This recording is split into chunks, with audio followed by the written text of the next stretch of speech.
Momen akikah baby Ara anak Iris Bella dan Amarzoni, paras cantik curi perhatian. Iris Bella dan Amarzoni baru saja menggelar acara akikah untuk anak kedua mereka yang bernama Ara Putih Sabai Akbar. Pasangan selebriti Iris Bella dan Amarzoni kini tengah menikmati perannya sebagai orang tua. Iris Bella belum lama ini dikaruniai anak kedua pada hari Selasa, tanggal 23 Agustus tahun 2022. 2 minggu setelah lahiran, Iris Bella dan Amarzoni menggelar acara akikah untuk sang anak. Dalam acara itu, potret gemas baby Ara berhasil mencuri perhatian publik. Keluarga ini tampil kompak dengan mengenakan busana cantik berwarna ungu. Acara tersebut juga didekorasi dengan warna serba ungu dan juga terdapat balon-balon. Acara akikah baby Ara berlangsung lancar dan hangat serta dihadiri oleh keluarga tercinta. Momen inti acara tersebut ketika sebagian rambut baby Ara dipotong.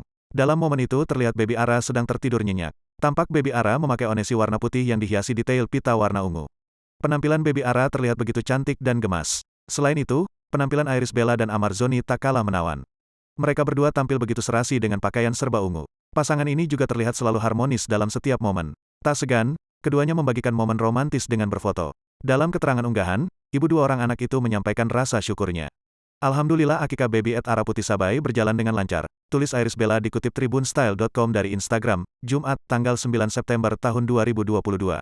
Tak lupa, istri Amarzoni itu juga berterima kasih kepada semua pihak yang telah membantunya.